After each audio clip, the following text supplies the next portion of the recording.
and gentlemen, and welcome back. I am your host with the most, TheChronicToast, and today we're diving right back into BattleTech Extended Commanders Edition 3025. That's right, the most famous of the fantastic mods for the BattleTech game by HBS.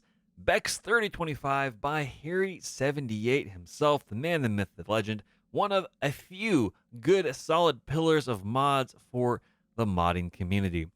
Now, we are streaming very late on a Friday. Want to make sure we got a bonus stream in before we had our normal stream on Sunday.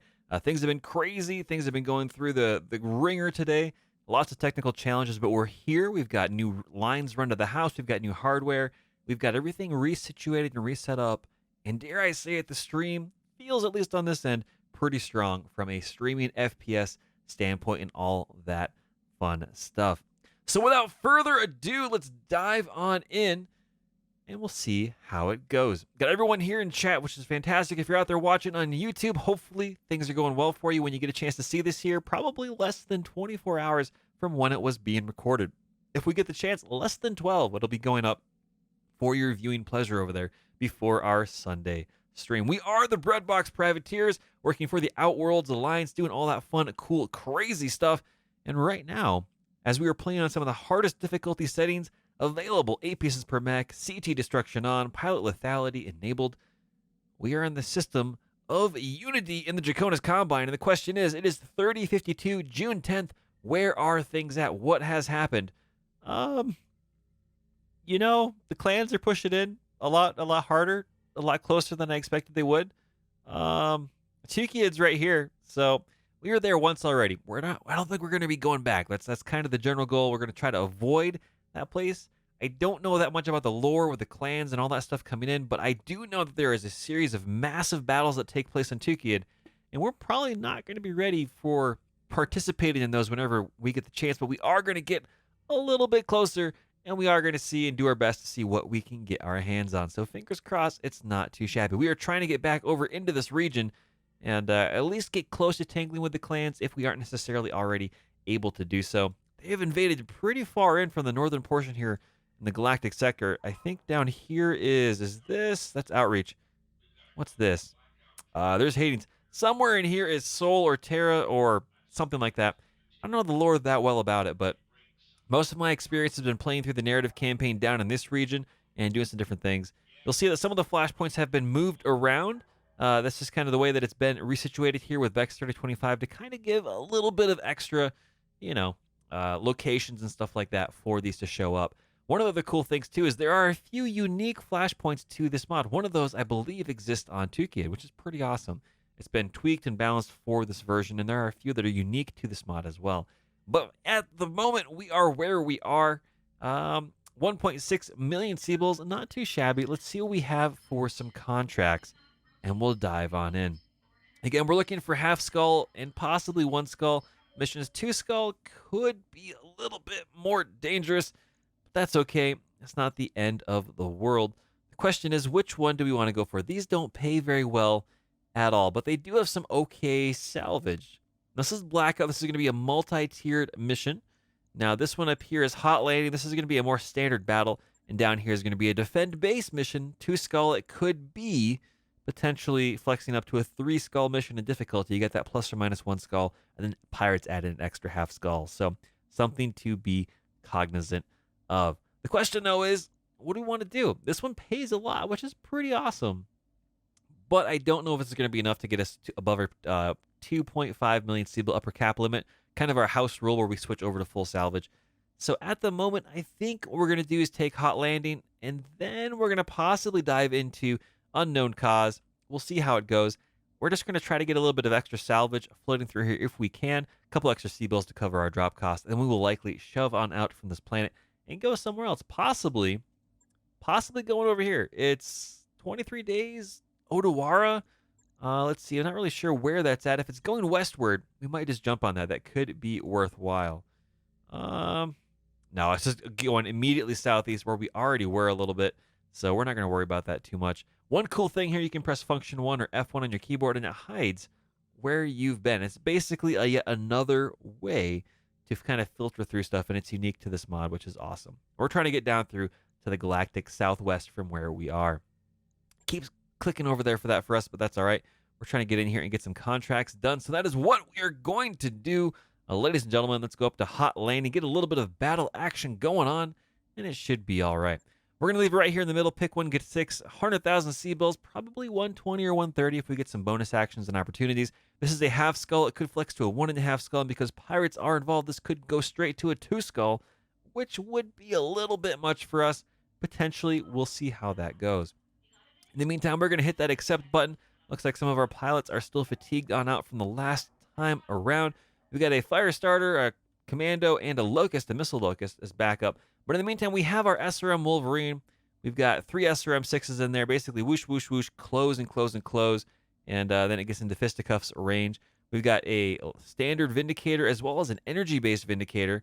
Let's see, a PPC, 3 lasers, 4 medium lasers, and it still runs relatively cool. Pretty proud of that. And of course, we have our quad medium laser Jenner down there. Now, I'm a huge fan of large lasers, but right now, medium lasers are really where it's at. Medium lasers and SRMs are kind of what we've all run into. So we're going to take this one piece at a time. Now, we do have Sarvik up there. We're going to put Sarvik down here into the long range of Indicator. Does pretty good with missile shots, and it's got a long range PPC, which is all right, though it's not an ER. That would be even better. The question is, where do we want to get a few other pilots in here? Now, we have enough to technically run this one more time. So it is worthwhile. I think we're going to do it. And let's see, who do we want to put where? We're just going to drag everybody down, and then we're going to rearrange as needed because I don't think we have any extra pilots. So what do we want to do? Toast is probably going to be a good fit for the Wolverine. At some point, this is going to have to punch something. And focusing on SRMs, you can have a little bit of a lower gunnery skill. I've been successful with 2 gunnery without it being too much of an issue, and that's all right. Now over here, you've got Harry with 432 and Steel Warrior with 434. So dealing with the Vindicator up close, not too shabby. Well, let's take a look. Because there's one other thing that we have to keep in mind is where are these pilots comfortable with? So Harry has spent some time in the Jenner. So we're going to keep putting him back in the Jenner to eventually build up some, affinities with those mechs. Where's Steel Warrior? Steel Warrior is spent time in a lot of different places. So the Vindicator is okay, not the end of the world. Oh, that's right, we had a Phoenix Hawk, and we lost the Phoenix Hawk. That got cored out. Not fantastic. Sarvik has spent some time with the Vindicator, slowly building that affinity. And Toast has spent some time in a little bit of everything. Lastly, in a fire starter, it is what it is. But with that, ladies and gentlemen, I believe we're going to dive on in. We're going to hit that deploy button, and we're going to see how sideways things get. In the meantime, I'm going to come over here and take a swig of Coca-Cola Zero while I reach down to the grab bag of voicedom and grab out the voice that we're going to roll with for this mission. Aw, yeah, that's what I'm talking about.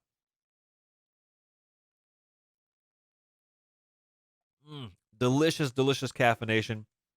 It is coming up on 11 p.m. here, my time, here in Utah. So it is definitely running late, but we wanted to get a bonus stream in. I really wanted to get in and dive into this. I know that the viewer count isn't going to be very high, but I've just been meaning to get in and play this. It's been a good day, but I need to de-stress a little and get some content up for those of you that are watching over on YouTube. I want to make sure that you've got some stuff to watch. We've been getting an increase in viewers, which is pretty darn awesome. And for those of you that are catching this here on Saturday when this goes up on YouTube, you'll have seen a new show come out earlier this morning, Saturday morning. It was supposed to be here on Friday, but due to technical difficulties with literally the ISP ripping out hardware and replacing stuff, we didn't get a chance to get it uploaded. So Saturday is going to be a bit of a full day, and then you'll see us here on Twitch on Sunday. So what do we have here for our mission? It looks like it's going to be a standard battle. Destroy enemy units. Pays 109,000 C-bills. Salvages pick 1, get 6. Half skull. It could flex all the way up to 2 because pirates are involved. That is all right. Oh, man. Warning. Inbound raid. Data King 1 with the raid. Welcome to the channel. Welcome to the chat, my friend. How is it going? I know earlier you were playing Valheim. Did you and Tug manage to get a road through the woods figured out? That would be pretty darn cool. We're getting a crazy little bit of a bonus stream in. I've been itching to play some BattleTech. Today had a ton of technical difficulties. We had new hardware run to the house for our fiber optics and stuff. Old hardware ripped out, chipsets and stuff replaced. And it seems to be holding steady. It seems to be doing okay, which is pretty darn cool. So I'm pretty excited about that. All things considered. Bada bing, bada boom. That's right, Tug Bobo. Welcome to the chat, as well as DK and crew. Awesome, awesome stuff. Yar! That's right. Oh, man. So, did anyone get killed by trees in Valheim today? You've been getting better. I know there were some trees dropped on houses, but I have to know, did it happen? Because if it did, we're gonna poke fun at you a little bit. 0 deaths. Oh man, that means tomorrow you can say there has been 1 day without deaths on the job site. That's an important thing. You can change it from a 0 to a 1 on that warning sign. It's something to be proud of. That's pretty darn cool. So what do we have for our voiceover section today? Oh baby. Satellite surveillance pictures show that the heavy lens was inserted into the planet's surface by a private dropship. Currently, we believe they are secure in their LZ, preparing for whatever operation they have planned. Before they finish securing the area, we'd like you to interrupt them. They're heavily armed, so expect strong resistance. If they just sit down, they may not be battle ready. We might catch them with their metaphorical pants downs. Oh, baby, man. That's right. We'll see how it goes. We got a beautiful sunrise, and we're dropping in the dark. Should be all right. What could possibly go wrong? Seriously, it'll be all right, you know? DK says, now, if I could only do that in IRL. Yeah, I plan to live forever or die trying. Emphasis on the first part. That's kind of the goal, you know? We'll see what the future brings. The quote-unquote singularity is soon. Oh, man.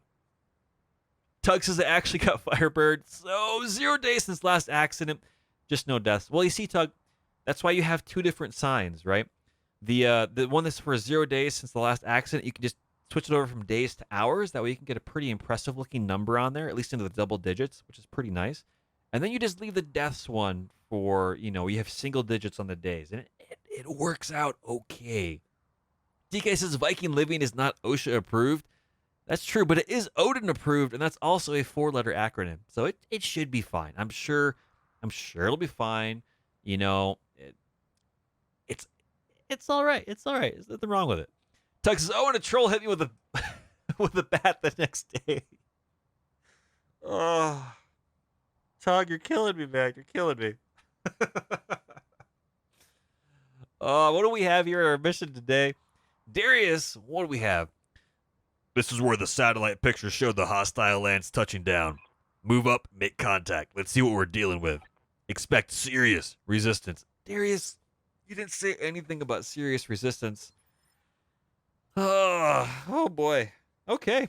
Well, we'll be doing good. Data King says Tug may be a little concussed after that one. Hey, now, no swearing in the chat, DK.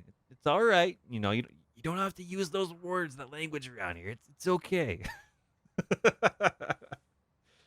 Seriously, I'm glad you guys had a blast. I was able to stop in and catch a stream, chat around for a little bit. I tried to talk DK through kind of how to put that last roof tile up one higher and flip it 180 degrees. So you kind of had a West Coast style roof vent chimney stuff, but it's hard to do that in chat, and then Twitch kind of eats the formatting. And admittedly, your chimney works and looks a lot better. So kudos, like legitimately +1, +2, at least +3.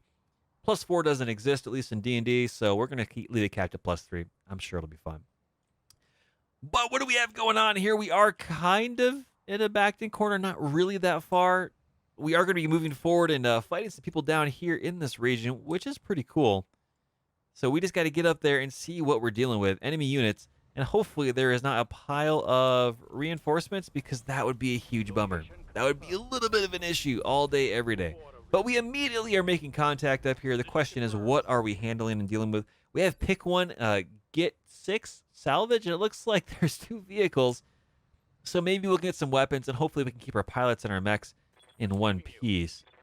We're gonna get Harry up here, moving at full speed. Not the best situation, but we're gonna chance it. We're gonna poke from cover, and it looks like we have no one over here on this side, so we caught him line abreast. If there are more than 3, at least on the flank side, which is nice. The question is, what is this? This is a Saladin with an AC-20. All right, Harry, if you're out there watching live or on video on demand, buckle up. It's going to be a wild ride. Oh, boy. Structure exposed at least, but still not enough. They're going to get a chance to move. And, reinforcements on our left flank, so that settles it. We are going to continue to push to the right and then rotate counterclockwise. If we have to, we'll get behind this big giant rock formation. Playing Valheim, this reminds me of a big giant copper deposit. And we'll just hide behind that. I'm sure the enemy doesn't have pickaxes. They won't be able to dig through it. They'll break that line of sight, and it'll work out just fine. Question is, who do we have that's a little bit closer? We're going to take Toast with the SRM Wolverine. Oh, and we can't quite get line of sight. Even if we jump, we're not going to get close enough to make that work. So we'll leave them there a little bit. And we will jump up here. No, not enough movement. We'll just get a little bit closer. Use Sarvik with the LRMs, 10s, to try to get through the top portion of this armor. There's only a little bit of internal structure left. So fingers crossed we can crack that top portion of this Saladin open. And that'll be it. Here we go. Is that going to be enough? And no, it's not enough. Oh, boy. Oh, there's more mechs rolling this way, too. Thankfully, the Saladin has not yet gone. That would be a little bit painful. Yes, of course, Steel Warrior back here. We don't have anyone else that's doing a lot of stuff, so we're going to have to, unfortunately, reserve. Wait for the Saladin to go. Maybe, fingers crossed, and then we can actually get a shot. If it gets a little closer, we might be able to tank it in the face. I don't know. Fingers crossed. Not too excited about that. But right now, even if we move with either of these mechs, we're not going to get good shots. So I'm going to get Toast moving as, well, we're going to get Steel Warrior jumping as much as we can, or sprinting anyway, out here to the right-hand side to get a little bit further out. We'll move here. We'll come across this area here, across the unstable ground in a little bit. And we'll at least get that moving, get that situated over there, and hopefully take advantage of it. So, wow, there's like a full, proper three-man lance rolling in. Not ideal. Well, we're going to sprint. We're going to get up here into cover, and we're going to prep to be able to take out whatever it is gets thrown our way. There's an AC-20 probably going to Harry, which is not ideal. And we have at least a medium laser. Maybe we'll be lucky. Maybe it's just a Ost Scout. Maybe it's a Wasp. That'd be pretty darn cool. We have a Vedette. Not the end of the world. That's okay. AC-5. Oh! Oh, no. So one, Saladin, AC-20. This is going to hurt. Yep. There goes an arm. That's bad. Oh, man. And we got shot from the right over here. There is someone over here as well. Oh, boy. That's right, DK. That's what I was afraid of. This is medium lasers, but at least it was a clean break. I mean, look at that. All the armor's fine. All the armor's intact. Just completely there's no splash damage. Just the AC-20 round, which is the size of the shoulder joint on this Jenner, it's just gone. Yeah. AI stripping pips like a pro. Yeah, absolutely, Tug. So we've got something over here that's an AC-5 or an AC-10 that's fired in, so we can't get our backs over this. We can't just roll this. But we do need to take care of this Saladin, and we have effectively 4 mechs, which is a problem. That's a major, major problem. Yes, so what we are going to do is have Harry come over here, and of course, exactly, probably show our backside is what we're probably going to do as part of meleeing this. I don't think we're going to be in cover if we do that. Saladin is getting pretty darn smart. We're going to show our backside. It'll be all right. It looks like it's a vehicle. We're going to try to tackle those with our long-range mechs. We'll see what happens. And we're trusting in RNG and the invasion pips. The evasion pips are where it's at. We're going to give Harry a little bit of vigilance, too. Not that that back armor of 20 and internal to 40 is going to help that much. But maybe, just maybe, we can punch through this vehicle. And there it is. Vehicle destroyed. AC-20, at least one of the ones that we're aware of, is down. And that is going to be 25% of the enemy units. So we have this Vedette. We have whatever this is, which is hopefully possibly a light mech. And whatever this vehicle is over there. I thought we got lucky with a line of breast form. But really, they just had a 3-in-1 formation. Basically a flanker out there, which is going to cause us no end of grief. It's just going to be a nightmare. And of course, we're out of range of that. Not ideal. So, we're going to get up here into point-blank range. Trying to be smart using cover to break line of sight with Toast on our Wolverine. And we're just going to light him up with all the SRMs that we can handle. This is quite a lot. I think we probably put a little bit extra ammunition in than we needed to. We can possibly deal with that later. But we're going to get in there and whoosh, whoosh away for days. All the firepower, but unfortunately the armor is still holding. Not great. Not great. And they have a Jenner. Not good. Baptism by Fire. It's a Jenner 7K, which I believe we have a part of one of these. And at the very least, it's down 25% on armor, but it's not down that much. Still not very excited about that. Can we jump any further? Not really. I really don't want to get line of sight over there, but we're going to have to do what we got to do and walk and pivot. We're going to take Sarvik and try to get as much firepower in on this particular vehicle as we can. If we're lucky, we can crack it and pop it and make it go away. And PPC strikes for the win. LRM-10 getting some of that ammo dumped on out. There we go, down to 50% on the destroy enemy units. And they're going to get a little bit closer. Not really excited about that, but you know what? It is what it is. They're not shooting just yet. And unfortunately, Steel Warrior has no one to shoot at right now. And that's going to be a problem. So we're going to reserve right down to the very end with Steel Warrior and try to get up there. It's an energy Vindicator, so not good. Oh, ladies and gents, they faked this out. It's a Jenner 7F. It only shot one medium laser before. Oh, okay. This is fine. This is fine. Everything's fine. We're just going to keep reserving with Steel Warrior. Maybe we'll get some better targets. We'll see. This vehicle over here is moving, it looks like. And thankfully it misses. That looked like maybe an AC-2? I don't know. Looked like there was 2 or 3 shots in there, so it might still be an AC-5. But we're going to keep playing that reserve game. We really have that one mech vehicle, something or other in the backfield up there, which is not ideal. We still can't get line of sight up there on anything, but we can get a little bit closer up here, and some side shots are going to do as well. We're going to walk straight forward with our zap-focused Vindicator with Steel Warrior.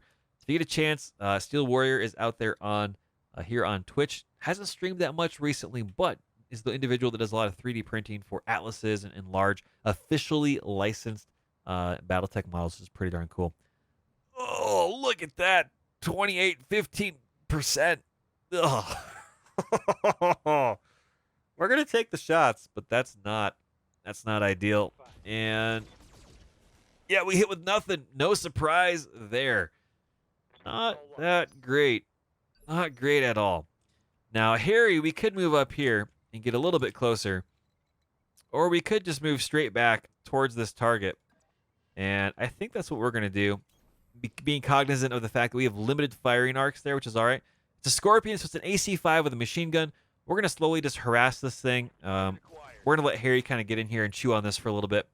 And we'll focus on other things other than that for the moment. And there is at least a 1K. We are fighting something that we can easily kill, assuming we can get to grips with it. So there is at least one medium laser throwing mech over there. We weren't too crazy. We just weren't necessarily sure which way it was going to go.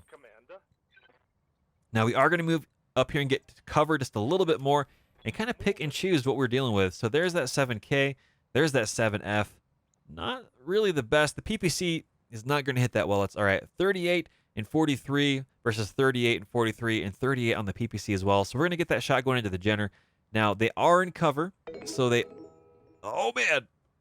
Auxiliary hosting unit Tug identified. Bobo with the host. Thank you very much, Tug, for the host. That is fantastic stuff. Much, much appreciated. Hopefully your nights are going well, and thank you again. That is awesome, awesome stuff. And yes, your pilot is still alive. They are still rocking and kicking, and so they're just a little bit tuckered on out. It is all right. But we're going to get in here. We're going to get that Jenner 7F targeted. They're going to get a little bit of cover because of, you know, being in cover and all that other fun stuff and guarded. But we're going to get in there and get some shots moving in. I just want to keep wearing down that Jenner. It is the more dangerous target because it does have quad medium lasers. And we're going to need to swarm it a little bit. And, yeah, not super ideal. Tug says, need to download War Thunder on the boat PC, so have a host. Be back in a bit. Alrighty, Tug, no worries indeed. We will be here rocking and rolling. And probably be up for playing some War Thunder later tonight as well. Aw, yeah. What do we have going on here? The Jenner 7F is getting to point blank range on our Vindicator, our Vindy 1R. That's all right. What do we have up here? We've got a 7F. We've got a Wasp. We've got another Wasp. So we got 2 Jenners and 2 Wasps. That's not too bad, honestly. We can definitely make that work. What is going to be fantastic is this Jenner has given us a back shot. I'm pretty sure it didn't pay attention to us. It ignored us in the trees. And we're going to let Toast kind of do some work here, some back massage work. Now, it is going to have still those 3 evasion pips. However, we are ignoring the cover factor that it gets because we are in the rear arc. So I'm going to take it. That is a fantastic way to roll. And not too shabby. Not too shabby. Opened him up on the back armor on the CT. Cracked him open a little bit. The Scorpion is getting up here trying to get some shots at the Jenner and is going to miss. Harry and the Jenner is going to get up there and try to smash this vehicle here the next chance it gets. So no worries there. Now we are going to jump Sarvik back. We could do a DFA. It's 39% chance. It's a lot of ifs for not really getting a good situation. Now we don't have a really easy good back shot because we are so close with our own Wolverine. But we are going to jump right here. It's going to give us a nice shot, at least into the side arc. And we're going to go back a little bit further, just try to get a little bit more distance. One into cover as well as more range for our PPCs. And yes, we are going to dump our LRM-10s. We're going to do that regardless because we're going to do that until we can get our ammo count down to 60 or less. Because when, not if, we get critted, I don't want this mech to blow up. We've already had component losses, which is a problem. So there we go. We missed. We do get a couple hits with the LRMs. It's all right. We're keeping the pressure up on that pilot because they are a little unsettled. Here comes the Wasp. 1K, getting a little bit closer, shooting away with the machine guns, getting a few hits in there, chipping the paint, working away on that shoulder, but that medium laser does miss. Now Harry's going to get a chance to get up there and smash this Scorpion, hopefully. Now notice which here is pretty cool. The Scorpion, I'm going to say the AI is doing this on purpose, though I don't have any proof of this. The armor is on the front that's heavily damaged already. There's no way for us to get up there and do that unless we move up here to the front and get some shots in. And if we do that, it does have cover. So, yeah, smart stuff on the AI. We're just going to come up here and smash it, and we're going to see what happens. Fingers crossed, the extra damage flowing through is going to be enough anyway. And here we go. And we miss. Hurry. We missed. Leave it to the Scorpion to find the little tiny tree to hide under and the right positioning to make it just not be that great. Oh, man. DK says, I've seen the AI do that sort of thing when it has a turret, protect the exposed armor. Yeah, I mean, on one hand, as a player, I'm like, why? Why are they doing that? But on the other hand, from an immersion standpoint, oh, it's so good, and it's so painful all the same. Really, really enjoy it. And the Jenner's in the back arc for us. Oh, gosh. Thankfully, we've got maximum armor. It's not the end of the world, but we are starting to play that do-si-do game, back and forth, back and forth. And we're going to have Toast come back here and pivot around. Ooh. Not really. It's still saying we can get some shots in, but I don't know. Not really showing here on the arc that that's actually going to be the case. So we're going to pivot down here. We're just going to get some shots on the side, leave ourselves in cover. It'll be all right. And we're just going to try to burn through that side arm. There it is. There goes the armor. Jump jet destroyed. That's going to be a little helpful. They are at least stressed, so we got that going for us, which is nice. The Scorpion is rolling up here and shooting Harry in the side torso where the arm is missing. It's not that great of a situation, but what are you going to do? The Zap Vindicator.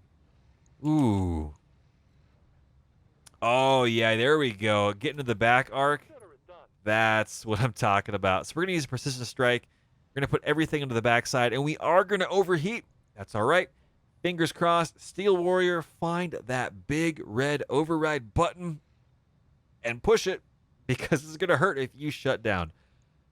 Here we go. 3, 2, 1. Fire. And some good solid impacts. We ripped open the legs instead. There it is. We found the shutdown override. We're making toast, toaster Pop-Tarts, strudels, all that fun stuff. That's delicious stuff. You know, we got a torso, we got a shoulder. We got into the internals. I really would have liked, going for the armor, but if we leg a mech, that'll be all right. You can only pick one anyway in the salvage, so it's not the end of the world. We're going to come down here, pivot on up. That'll be all right. Lose a little bit of heat just by not jumping. And we're going to go for the shot. There it is. And we miss. Not too surprising, but again, we are keeping the pressure up. That is the goal. And the Jenner's then going to walk around behind us. We're just doing the dosing, though.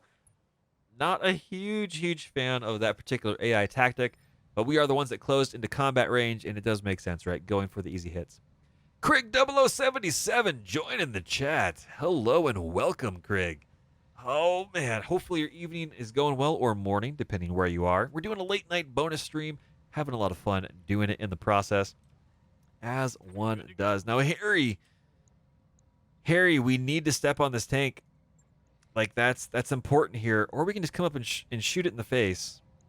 I like that strategy as well because the front armor is heavily wrecked. So we're just going to go for that. And fingers crossed we hit the hull. It's only got 6 internal. Harry, you're killing me, man. You're killing me. We need to get rid of this. It's got an AC5 on it. Oh, painful. Oh.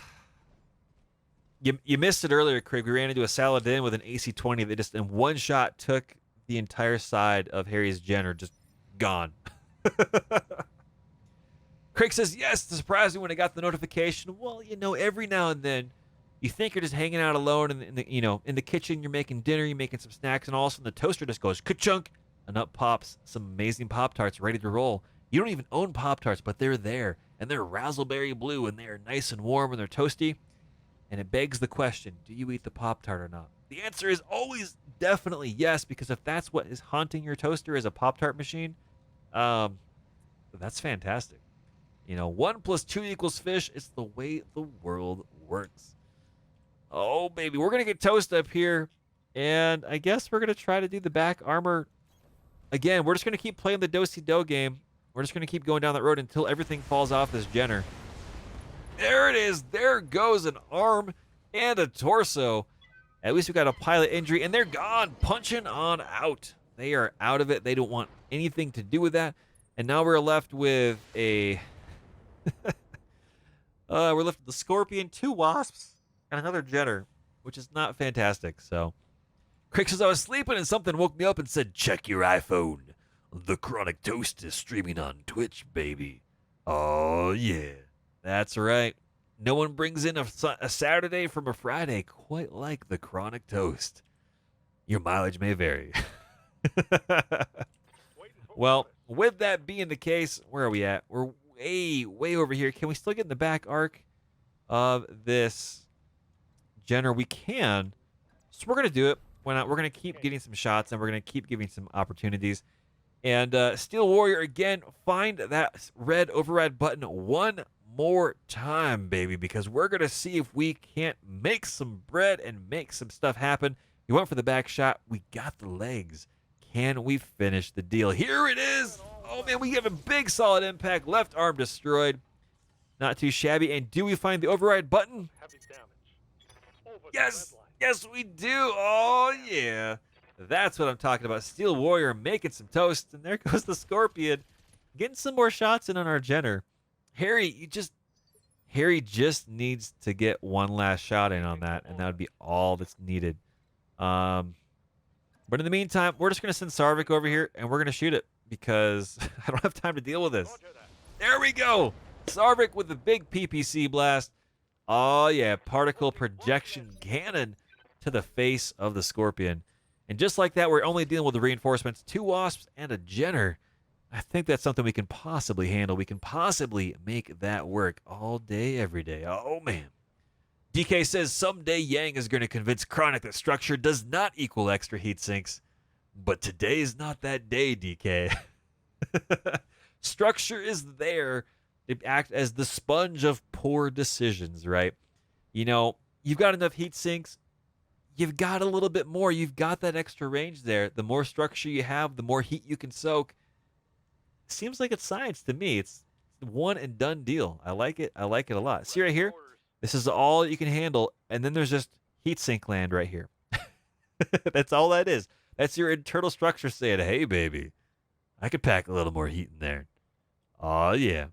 Now, with the Jenner, we have the entire side taken off. That's the right arm. So we're going to try to husband that a little bit. We're going to get as close as we can, assuming we can get 4 evasion pips. I don't think we can do that while being in cover, but we're going to go for it. We're going to get up nice and close, and we're going to zap away as well as giving vigilance. Yes, I know it's depleting from a resolve. It is what it is. But we want to make sure that Harry, with his 40 armor and internal structure on the backside, has at least a chance. And we're going to try to completely remove all of that, likewise, from this wasp. So there we go. 2 solid shots, 1 armor, 1 internal. Ripping open the arm. Not too bad. There goes their Jenner trying to get the shot in. Actually, I think that was their Wasp up there, the Wasp 1A. And there goes their Jenner, the Jenner 7K, getting in and getting some more shots in on our SRM Wolverine. And the armor is holding. Ladies and gentlemen, the Wolverine can take it. Oh, baby. We're going to get Steel Warrior a little bit closer. Now, I don't think we can pull the same shenanigans again that we did before, that we still can get into the rear arc. The big thing we're going to run into right now is we literally do not have enough internal structure to withstand yet another full alpha salvo. So, yeah, shutdown alert. We're going to turn the PPC off. But as you can see, 4 medium lasers, we're going to give it a third chance. We're going to give it a third try. Ladies and gentlemen, trying to find that big red override button in 3, 2, 1. Oh, yeah. And we missed with everything. Oh, that's not good. That's not good at all. There it is. Internal structure is easy to repair. Yang's got that stuff with the heaps and the bundles. I'm sure it's fine. I'm sure it's fine. It'll work out. Okay. Here's the bigger question. What do we want to do? We are getting a little hot, a little roasty toasty. So we're gonna move over here to the side. And we're just going to try to figure out what our best target is. We do have ammo on board, so it is a little bit more risky if we overheat in the Wolverine, because the ammo could, detonate, which is a bit of a concern. Now, we could have a lower chance to hit up here, or we could go for the Wasp. We're going to try to remove the Wasp from the scenario one more time. Here we go. Lots of solid impacts, lots of solid hits. The Wasp is still there, but it's now wearing a midriff style shirt. All the fabric is removed and ripped off. It should be good to go. It should be all right. Krieg says, it just holds up the mech. No buggy. That's right. Oh, baby. Sarvik. Where do we want to go with this? We're going to... Ooh, what do we want to do? Get the PPC, the medium laser LRM-10. We're going to back up here. We're going to get the PPC to get the best chance to hit. That is going to pack the most punch. There we are with the standard Vindicator, as well as the LRM-10. Doing a pretty darn good job. Here we go. Oh, yeah, baby. Left arm, left torso, CT destroyed. Somebody got toasted. Oh, yeah. Oh, no biggie? I like no buggy. I figure, what? People have different phrases in different parts of the world and the inner sphere and the periphery. It's fine. Don't worry about it. Data King 1 quietly emails Yang offering him a job with the Scrapyard Fusiliers. Here's the thing, though, DK. We have triple F burgers. Do you have triple F burgers? Because if not, I see a reason why someone might not leave. We keep Yang in spare parts. We try to desperately. Fingers crossed. Fingers crossed we can get some other mech parts pulled together. That'd be really, really nice. But at the moment, we really haven't run into that as a situation. So we are going to husband and protect our left side as much as possible. Again, there's limited torso twist. It's kind of the quirk of the Jenner. So we're going to do this here, and we're going to go for the backside once again. And we hit with something, and we miss with one. So DK says we have millions of medium lasers. Fair point. Very fair point. We have 4. We have 4 medium lasers, DK, and we just lost 2 of them. We just lost 2 of them when our Jenner kind of fell apart. It's out here in the battlefield somewhere. I know exactly where they are.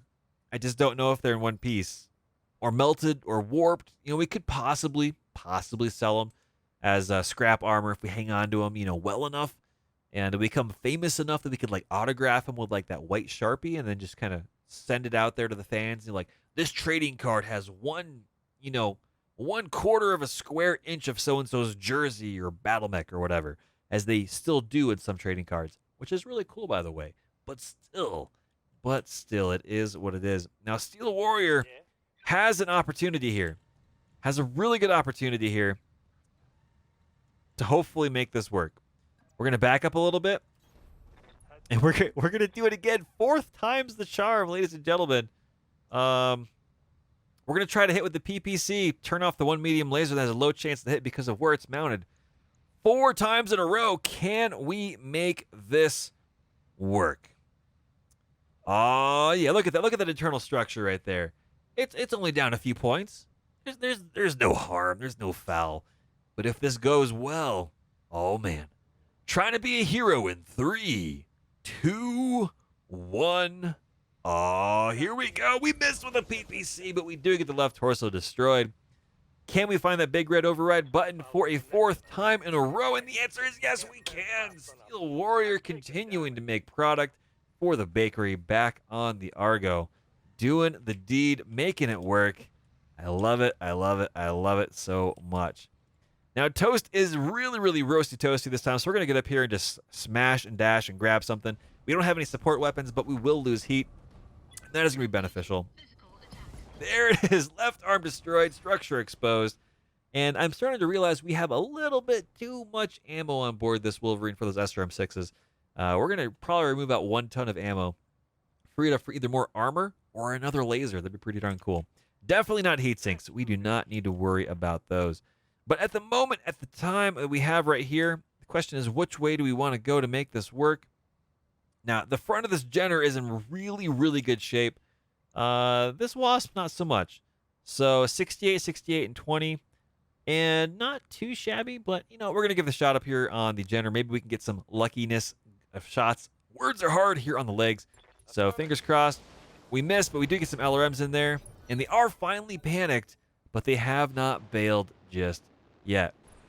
Crick says Yang has job security with Chronic. Oh, baby. All day, every day. That's right. Oh, yeah. I mean, seriously, I'm not afraid of fighting with, overheating mechs. As long as they don't shut down, which is the very real dangerous risk, because not only are you getting free called shots on that mech, they also lose an entire turn starting back up, and they might not. You lose enough heat to make that worthwhile. So there's definitely massive trade-offs, especially if you don't have an overwhelming advantage or if they're being focused fire. However, if you can pull it off, if you can make it work, and 4 rounds in a row is ridiculous, you're doing a lot of damage. You're doing a lot of damage, which is really, really nice.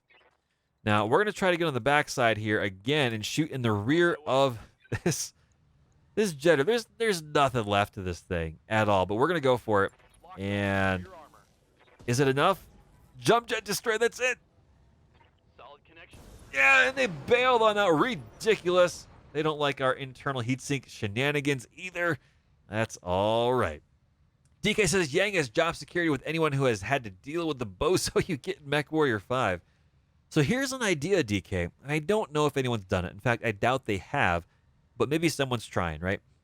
I would love to take the Argo storyline, the campaign from the HBS BattleTech, and port that over as a mod to MechWarrior 5, or maybe as ability to have Yang, right? Even if he's just literally a 2D cardboard cutout from the waist up on the flight deck that just kind of sprite-wise rotates to shoot at you or to see you wherever you go, but has Yang's lines, that would be pretty cool. I would love that mod. That would be a lot of fun. So I'm very curious to see when, maybe if, but probably when at some point this year, PGI comes out with their expansion, which involves things like infantry and a few other things like that for the mod, because really at that point, you now have all the tools available to truly dive on and make some very interesting mission types, miniature campaigns, things like that, especially with Living Legends being that whole brand new mod package that's supposed to compete with MechWarrior 4, MechWarrior Online, all that stuff, being moved over to MechWarrior 5 as a platform. I consider me really, really excited to see what they come up with, because if the tools are developed, that could be really awesome. BattleTech here by HBS, there's a lot of awesome stuff that can be done. There's a lot of stuff that is being done. In terms of like flashpoints and narratives, I think Hades Rim, which is another mod that's out there, has a large amount of effort, a large amount of interconnected missions. So that's really, really cool. I just wish the tools were available and easier to do. There's so much story, there's so much stuff out there. And I am an Arano Restoration fanboy at heart. It is canon. I've seen the book. I own it down on my shelf, House Arano source book. So, yeah, it should be a lot of fun. In the meantime, Right here. Steel Warrior, probably a little bit hot. We're going to move up here. Move on out. We're going to get some more shots in. Can we turn this down? There it is. In one turn, 2 medium lasers. They'll be just fine. Ladies and gentlemen, Steel Warrior will be fine. Got it. Just like that, one miss, one hit, it's okay. And suddenly, they're no longer overheated. So this is a good reason why I really like to build mechs with targeting a 4-bar heat efficiency. I think these technically have 5, maybe 6. Not really sure. Because I'm going to play in the overheat zone anyway. You know, I'm the individual that's literally sitting at the table during the college, get to know everybody in organizations, fair and all that stuff, that has the cup of coffee, that has the sign that reads internal structure is just merely another heatsink. Change my mind. Because so far I'm not seeing anything that would contradict that. All day, any day. And in the moment, we're going to whoosh with a lot of SRMs into a little tiny Wasp chassis. And that Wasp is not having a good time. They just lost their medium laser, and they are a little unsteady. Good to go. Sarvik, we're going to move you a little bit further forward, and we're going to precision strike right into the CT. We're going to overheat. It's okay. There it is. Large. Well, everything's destroyed, so that works out just fine. Oh, man. Krieg says, I think the DLC for MechWarrior 5 and Steam and Xbox support comes out in May. I hope so. They've delayed it, mostly for marketing reasons, as I understood it, from when it was supposed to be last year. MechWarrior 5 is really, really cool. DK plays a lot of it. He's gotten to grips with it with the mods and really trying to, say, this is how I'm going to approach my playstyle to make this playthrough even more unique in my own right. Similar to what I'm doing here with this playthrough through BEX3025. So, DK is, in my opinion, the expert in knowledge of what's good, what's bad, what's frustrating about MechWarrior 5. And so, if DK says it's good when it comes out, I'll finally go out there and buy MW5. I'll buy the DLC for it with the understanding that if the DLC is good and fixes stuff and gives more opportunity and options, that the game is going to have a longer life with modders and stuff like that to really, really make it more interesting. But I'm fingers crossed, toes crossed, thumbs crossed, not the eyes. Never cross those. It's really painful after a while. But I'm just waiting right now. I've been burned a little bit by PGI. I used to play MechWarrior Online. I've come back after the pandemic. I've played. I'm starting to fall off again. We'll see. Harebrained schemes. I would love to see them make another style of BattleTech game in the next 5 or 6 years. I think they do a really, really good job. I've really enjoyed this. The gameplay loop is fantastic. It's so much fun. Darius says we're good to go. Everyone's a little bit roasty toasty. There is no paint left on these mechs. We'll see. Oh, and DK, next chance I get, probably on Sunday. I already have a paint scheme in mind for the next big mech that does not yet have a paint scheme for your MW5 playthrough. If you're thinking about what it might actually look like, just go and look up Mountain Dew Zero Sugar Major Melon. That's right. It's watermelon flavored Diet Mountain Dew, effectively. I've got 4 cases of it. I'm on my 4th case. After the 2nd case, the novelty of the flavor wears off. But for the very first time you crack that soda, it is like an orange, full sugar, chaos flavored Monster Energy drink. Just wow. Crazy stuff. Well, DK, one of them is going to have the most amazingly fantastic, epic paint scheme that has ever been seen in the universe, theoretical or otherwise. So it's going to be awesome stuff. Burkowski, welcome to the chat. Welcome to the channel, my friend. Hopefully things are going well for you. Good to see you, man. I've been seeing you floating around a few different channels. I'm getting back on the hog, as it were, back on the handle, back on the hay wagon, the corn hustler. I don't know. One of those phrases, one of those is going to work. And, every now and then trying to make things work, trying to make it, shindig its way forward. And we're here. We're having a lot of fun. So DK says, uh-oh, that's right. I would expect nothing less. That's right. What's up, my man? Yeah, we're doing some fun stuff here. Got paid a little bit less. There wasn't really any bonus contracts there. That's all right. It covered our drop cost and our internal structure repairs that we're gonna run into. You just paper mache over it. It's fine. I'm sure it's fine. There's nothing really to worry about here. Eh, It's all good. No worries. The question is, what do we want to grab our hands on? The Jenner 7K is pretty cool. It has case and stuff like that. I would like to get some more parts of this. We have one. The Wasp 1K, it's okay. It's not that amazing. But as far as weaponry goes, there's nothing that fantastic down here. So we're just going to grab the 7K Jenner piece, another one of those, get those on board. And there we go. We got some extra cool stuff. Jump jets, we have a lot. We're going to shift click and sell those. AC-20 ammo, we could use another one. That'd be all right. So there we go. Oh, man. Bukowski says, I'm after job, night shift, relax and chill with the stream. Oh, man. Chronic, my brother, when we play MWO together, we'll see how it goes. My schedule is super, super brittle. I haven't been able to get a lot of free time to just play games. Hopefully, we're starting to turn that corner as Mini Toast is hopefully learning to sleep a little bit better, fall asleep on their own, and working through that situation. Right now, it's been real, real rough. So, fingers crossed. We'll see. Everyone keeps telling me it's going to get better, but it is what it is. But in the meantime, we're definitely going to be getting some action on MWO if and when we can here and there. I've been hanging out over on Aggie Law Girls stream. Really, really enjoying that time over there. And every now and then I get a chance to try to jump on in.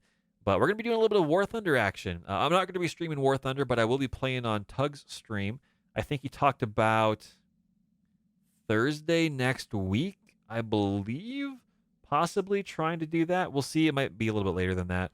But definitely want to get some action in with Tug and War Thunder. That's a lot of the fun. So, real life first. Like me, sometimes I'm everywhere. Oh, baby. Well, what do we got here? We can build a Wasp. So, yeah, sure, we'll build one, and we'll throw it in storage. We can always sell it later. It's an insurance policy, right? Not too shabby. Let's go to the mech bay. Let's try to get some of these mechs repaired back on up. And again, 1,800 C-bills. That's not too bad. Less than 4,000. That's not too shabby. And we will have to refit the Jenner. AC-20 round impacted the right torso, just kind of sheared everything right off. It's a little bit of a painful situation. Thankfully, we do have enough medium lasers to make it worthwhile. So there we go. We've got 3 left in stock. I'm sure Yang's got something to work with. It'll be all right. So, because I'm wondering to buy this Valheim. Yeah, absolutely. So Valheim is an interesting game. If you like Minecraft, but you like a lot of survival aspects, the crafting mechanism is really, really solid. It feels really, really good. The building mechanisms are super solid. It's where Minecraft was earlier on in its development in terms of some of the finickiness, but it feels really nice. It's solid, solid, solid. I enjoy it whenever I play it solo. I enjoy it when I play it with friends. They're 2 different game experiences, but they're very, very exciting. And here's the cool thing. The game's only about 60% complete in terms of there's going to be more development that comes out, and they got a boatload of money when they went out and initially, were able to put this up for sale. So, and I'm excited to see where it goes. They've got a solid mechanical foundation to make the game work and function, and it's just this year is going to be amazing for that game as new content comes out and the patch cycle gets better understood. I think they're going to slowly get it better and better and better. But the foundation, the actual tech behind the game, and the way that it's implemented, I don't see a situation where it will not get better. I think that it will get better, it will get improved, and it's going to get more fidelity. It's going to be a lot of fun. So, DK says, building isn't as good as in Conan, in my opinion, but it does some different things in other survival games. Yeah, I would agree with that. I played Conan a little bit many, many moons ago. But what I will say is I think the building in Valheim is going to get better as they patch and they iterate and they add more features in. Because Minecraft was like that, oh gosh, early on in its development cycle, about 2 years after it was first released. This is like 8 or 9 years ago, something crazy like that. And they just kept iterating on it, and it got better and better and better. So I'm pretty excited. I'm really, really excited to see. Rikowski says, yeah, I'm waiting for advanced timeline in MWO. MWO, I just want to see more styles of gameplay, right? If the only option is to out DPS your opponent, that's all you're going to see. And you're going to push out a lot of your casual players. And I think that's definitely happened as really people are going back out into the world. They're going back to work, and their time is getting more constrained. They're not giving that time to MWO as much as they did. Like the player base is shrinking drastically compared to 40 plus thousand players, in the middle of March earlier that last year. So we'll see. We'll see. For me personally, as a filthy casual, because that's what I am in MWO, I'm not that great, and I'm not going to put that much time into getting better on just the point and click and perfect aiming and positioning, because I don't enjoy that gameplay that much. I enjoy playing with friends, but what I want to see is what was available way earlier on in development, right?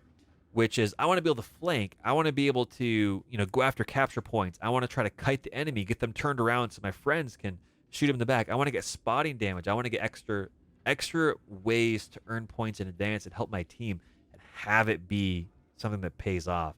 And the game's gone way away from that, and I don't know if it's going to come back. It's kind of a classic PGI thing, but needless to say, we are here to play this game, so we're going to dive on into that. Repairing the Jenner cost us more than we made on that mission, so we just lost 40,000 C-bills. But not from internal structure repair, just because half of our Jenner got removed.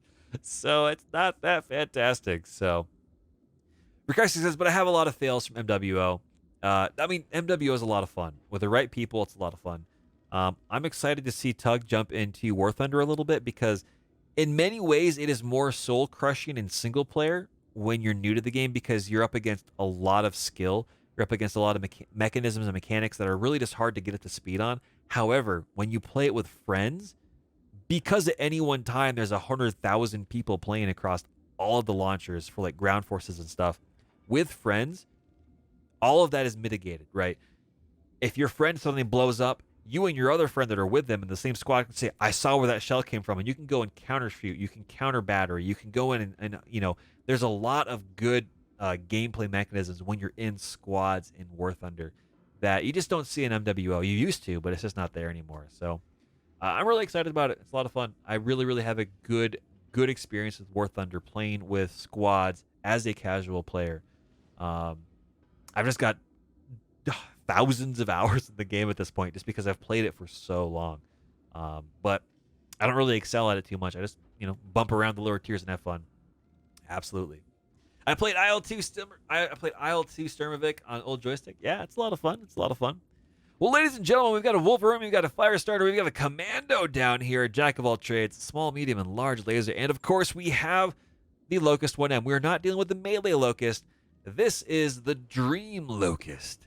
It just kind of hangs out in the back and just kind of sprinkles damage into your nightmares during the daytimes, right? That's what the Locust 1M does, and it does it consistently over and over and over again, which is amazing. I love it.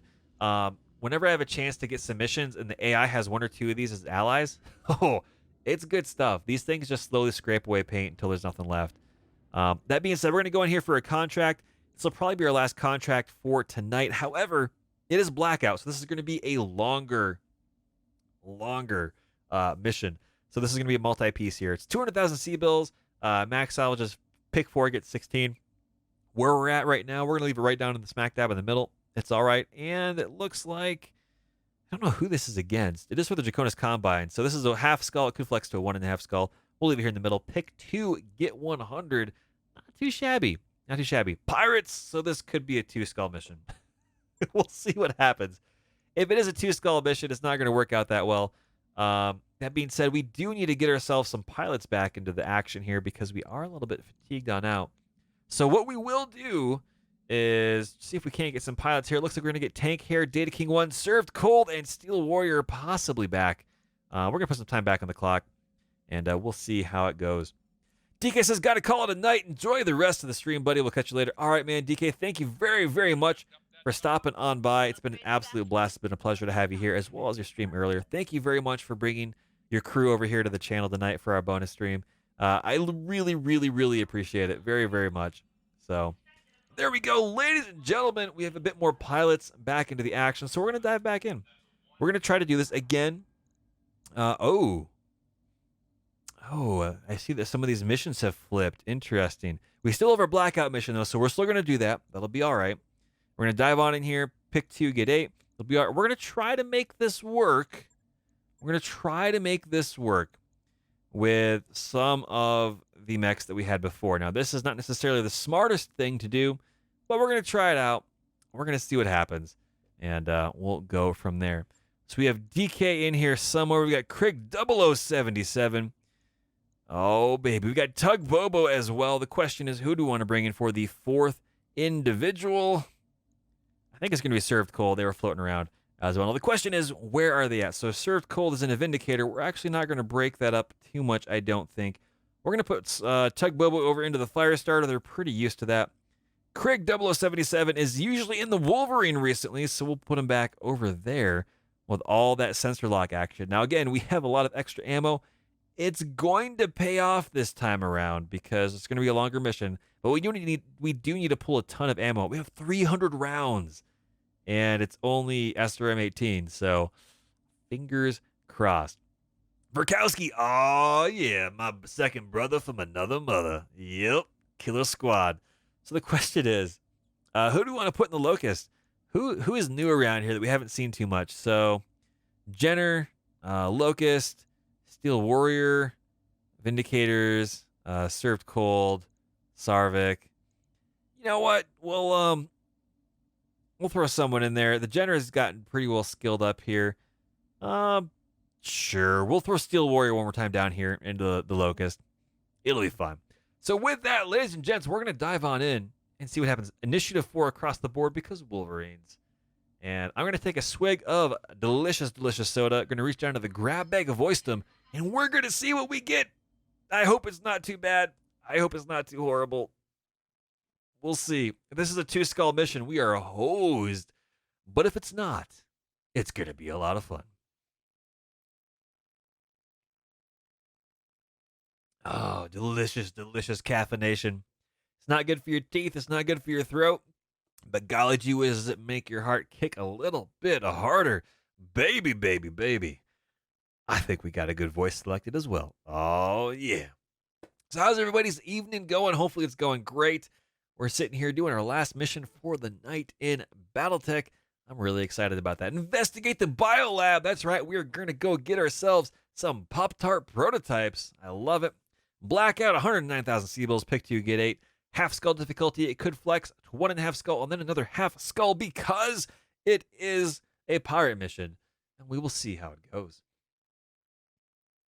One of our bioresearch stations has gone dark in the Unity system. We're not sure why, but pirate-affiliated groups have been asking about purchasing some specific supplies we also use in that system. Investigate and find out what's going on. We need to make sure that our Pop-Tarts don't get stolen. Bioresearch station. We better be careful here, Commander. I don't fancy catching a new type of cold, if you know what I mean. Well, Darius, let's dive on in and see what happens. It's raining! Oh, man. Everything needs to be in black and white and noir. We've been informed there's 2 main bases for the biolab. The Pop-Tart factory, as it were. Let's head to the first one and scout it out, and try not to take any deep breaths out there, Commander. Who knows what these Pop-Tarts are made out of? Ready to rock, Chief. That's right. Well, I say let's dive on in, and let's see what we're dealing with here. We are kind of backed up out here. Now, I love this map. This is a map from the original campaign that they've pulled back in. So we have to investigate the biolab with 2 units. Fingers crossed there's no major turrets. But because it looks really cool, we're going to get down here on the ground level. Look at this. Just look at this set design. It's rainy. It's dark and dingy. There's like cranes and stuff over here. It just looks really good. This looks like a dark and stormy Pop-Tart riddled night. Oh, baby. Right around the corner over here, as the music plays, Verkowski plans another mission inside MWO, while the rest of us wonder when it'll be on YouTube so we can watch it. Oh, baby. Because that's how it works. That's how this stuff happens. That's how the narrative plays, and I love it. I love it. I love it.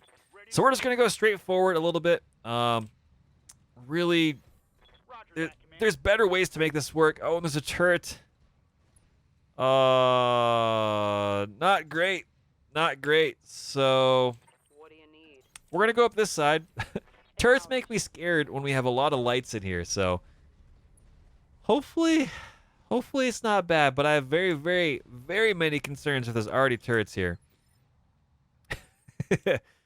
Yeah. Well, we're gonna have the Wolverine, which we're gonna come up here. Oh boy, there's so many turrets, and then we're gonna have a fire starter as well, and then we're gonna send the commando up. I'm sure it'll be fine, and then we'll send the Locust LRM up, which can run, which again I'm sure it'll be fine. You know what could possibly go wrong? We'll see. Oh boy. Rikoski says thanks for the promo. Oh, and I recovered old Rex from MWO, our drop in Crimson Strait. Oh baby, that was a good one. That was a good one. Rikoski says you and your stalker and me and a gargoyle. Chat, this doesn't look very good. This doesn't look very good at all. Yeah. Yep, not great. We're surrounded. So, still don't know if the turrets are on our side or not. We will see.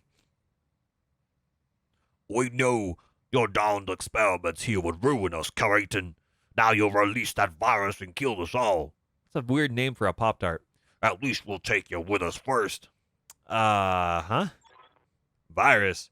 Commander, incoming hostiles.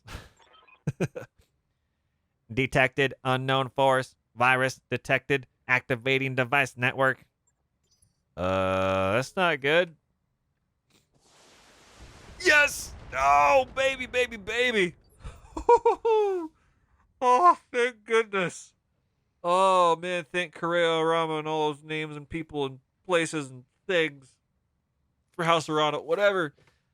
Oh, boy, oh, boy, oh, boy. Holy wah. The turrets are friendly. The turrets are friendly. Nice. That is really, really, really a relief. Oh, wow. Like, legitimately, that's really, really nice. What do we have? We've got SRM-6 turret. We have LRM-5 and large laser.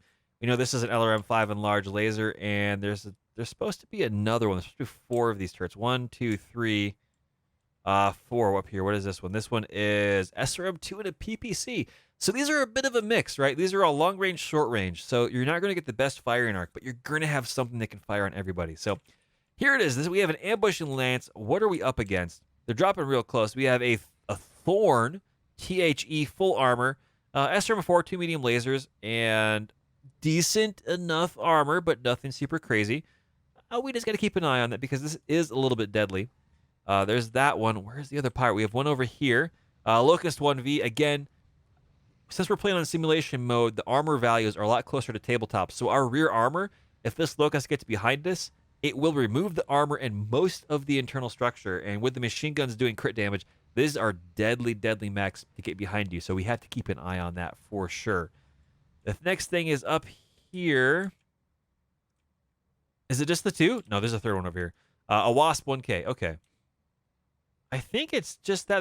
There's just the 3 of them. 1, 2, 3. Oh. A Wasp 1A.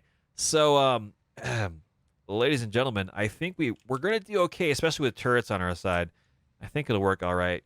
We're going to want to get Steel Warrior out of here as fast as we possibly can. We're just going to move up to the middle of nowhere, probably, with our 1M, and just get out of the firing arc. We're going to get up here into cover, pivot around.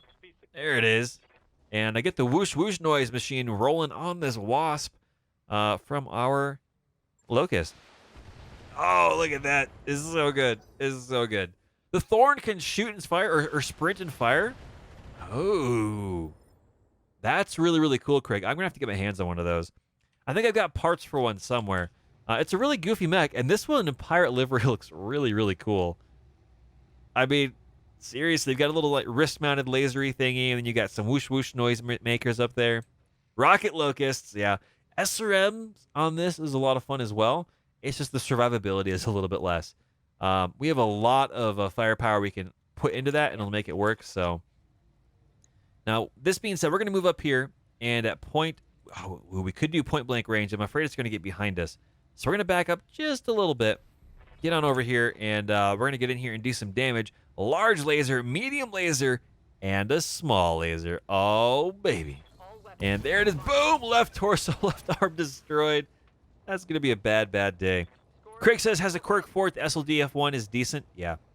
I've only ever seen... Oh, there's a turret for the win. putting that mech down inside the drop pod it landed in on. Golly gee whiz, that's got to be painful at least once.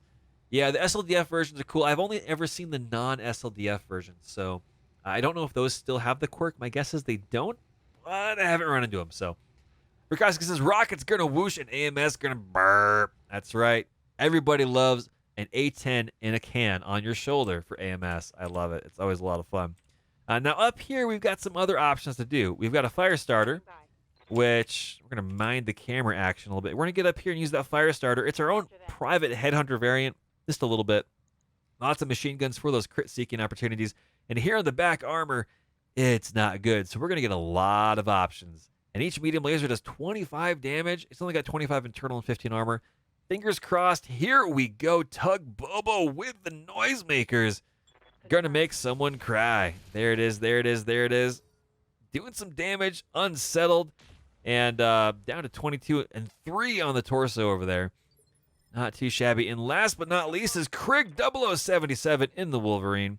And we're going to get up there as well. And whatever little shred of dignity and internal heat-sinking structure this Thorn has, pretty sure it's going to go away real quick. Yep. Somebody got jousted. Oh, yeah. Krig showed him how it's done. Bada bing, bada boom. Krig says you can get the SLDF one as a starter mech with the SLDF start. Ooh, nice. Not too shabby. Rikoski says if you need some new builds for MWO, just DM me, brother. I have some new toys. Oh, man. Rikoski, I definitely could use some new builds. The one that I have is the Flea 19, which is not the good Flea, as well as the Piranha Cypher Hero Mech. I haven't quite figured out how to run those.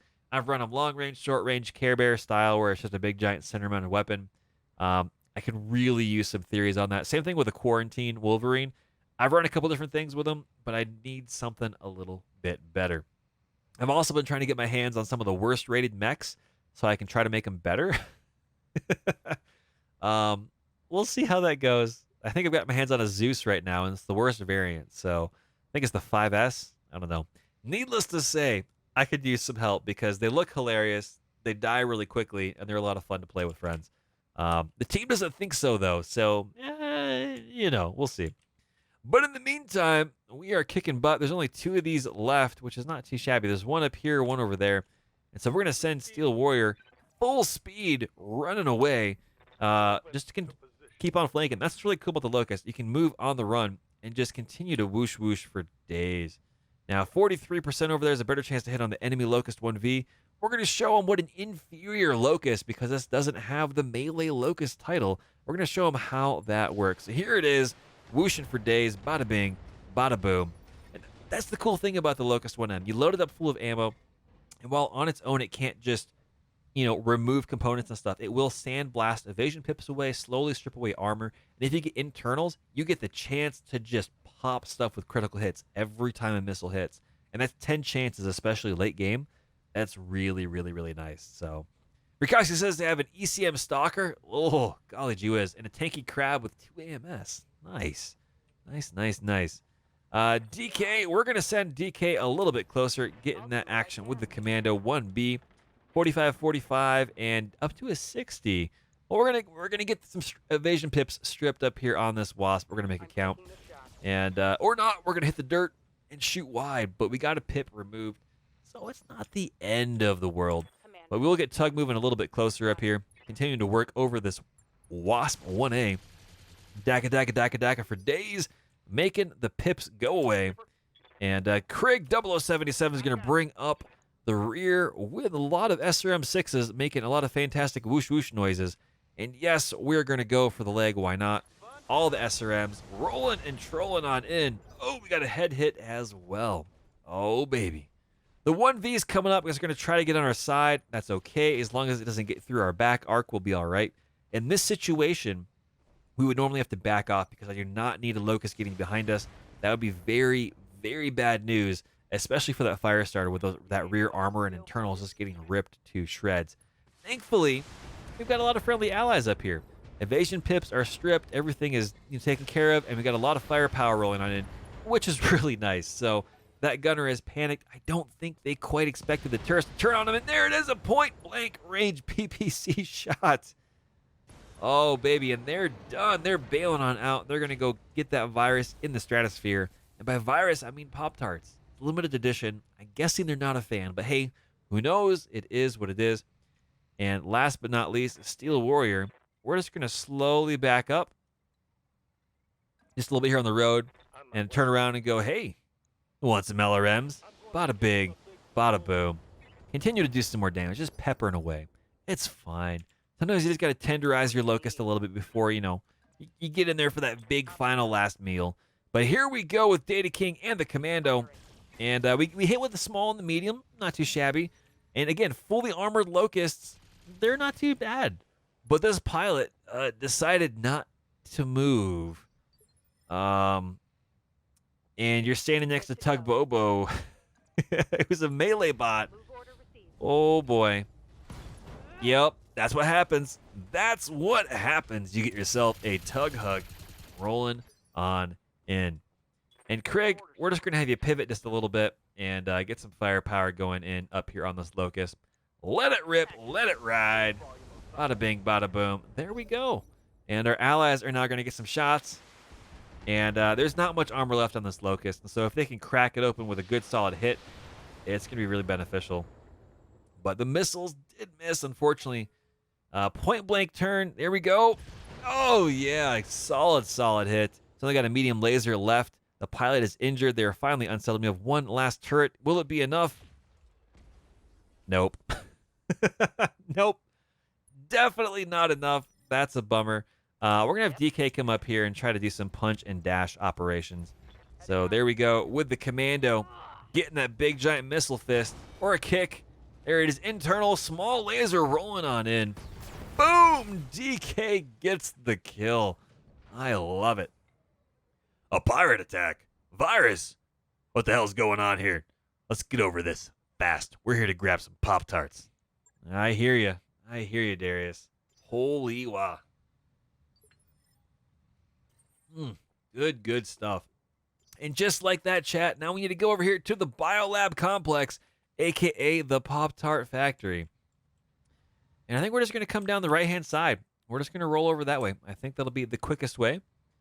And, yeah, some of our mechs will be out of position. That's okay. We'll let them catch up. It'll work out just swell, just fine. Hopefully we can get the AI in a crossfire when and if they do decide to roll on up. Rikasik says, Tanky Crab, Corsair with 2 LBX20 SN PPCs. Ooh. I've struggled with the LBXs. They jam constantly for me. I don't quite know what the trick is in MWO with getting those, but so far I've got an LBX on my my Zeus, and it's been a struggle. So there's got to be something I got to do with that and learn to get a little better, but one thing at a time. And right now, it is BattleTech. Ooh, we've got some turrets down there. Hopefully they're friendly. My assumption is that yes, they are, but I don't know that for sure. And so we're just going to assume that they are, and hopefully we don't lose some pilots in the process. Fingers crossed, chat. Fingers crossed. Oh boy. Commander, are we glad to see you? Created Pop-Tart Unity Delta facility. We had a containment breach on one of our Pop-Tart projects. Nothing serious, I assure you, and we have it under control. However, it looks like we've pushed the pirate watchers too far. They're determined to wipe us out and take the Pop-Tart prototype flavors for themselves. We've got contacts incoming. Oh boy, the question is, chat, where are they coming from?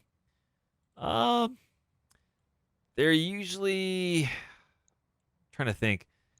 There's a wall over here. We came from this way, so it's either going to be from over here, which would be pretty cool. This is a really interesting piece, or up here on the ridge. I don't know. We're going to reserve. We're just going to wait and see. We're going to see where they decide to pop up first, and then we're going to jump on them, and we're going to get to town. Oh, man, what was that? We see at least one contact. No idea what it is.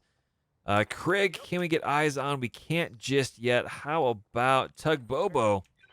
Again, not just yet. What about DK? You need. DK. Well, looks like they're going to be in sensor range, but we can't do much beyond that. Steel Warrior will get an opportunity here to get some eyes on, so we're going to go up here. And what are we dealing with? It is going to be a Wasp 1A. Yeah. One building must survive, 4 remain. Yeah, the turrets are not well positioned for that. They're going to shoot through these buildings, which is not very ideal. I do like these buildings quite a lot. They just look really, really cool. There's a lot of nifty stuff here. All the greeblies, all the actions, it looks fantastic. Like, legitimately, it just looks really, really good. There's a lot to like in this game. There's a lot to like, for sure. But yeah, we're gonna whoosh away with the LRMs. We are at 55%, so we are getting an accuracy bonus here. There's not much more of a strategy beyond that. We're gonna dogpile on this mech and the friends that come up. Oh, there's a Hussar. Ooh, okay. Hussar 300. This has the large laser, I believe, on this thing. It's kind of like a little Japanese mech that you'd expect to see from Ghost in a Shell or something. I forget what they're called. Tachikomas? Is that the name for them? They're pretty cool. But, yeah, large laser, they don't have a lot of armor on them, hardly at all. However, they do have a decent amount of internal structure, so AKA they've got extra heat sinks. And a large laser can do a lot of damage, though I'm not too worried at this point in time. I'm kind of surprised that Tug can't quite get in there just yet. DK can, so we're going to get DK to move up just a little bit closer. And we're going to get that Commando rocking and rolling. 40% chance or 28. We're going to get some targeting here on this Hussar. Again, the Wasp only has a medium laser and possibly an SRM on there, if I recall correctly. Yeah, medium laser and SRM too. So it's not something that you should ignore. However, it is going to be something that, you want to keep an eye on. That large laser, though, is going to have a really good chance to do some knockout damage, which is a concern. So, again, we can't get some shots up there with the SRM. We might be able to get close enough to... We're going to jump a little closer. We might get close enough for a sensor lock, but I doubt it. Maybe. We are. All right, so we're going to strip at least 2 evasion pips. There we go. From the Hussar. Not too shabby. And, of course, Tug cannot take advantage of it. But we can jump a little closer and get those 2 medium lasers into action up there, which is nice. Nice. Consider that a fun. That's right, Craig. Little T-Rex arms. And Tug going for the CT shot. And we got 2 extra mechs. A Whitworth 1. Okay. Whitworths are a little scary. Not too bad. And little tiny arm got knocked off. So Whitworths, again, they're mostly scary because they've got LRM 20 effectiveness. And they've got 3 medium lasers. So they're not defenseless. As a support mech, it's a really, really good match. I feel like it kind of fits the bill of Vindicators a lot of times, which is nice.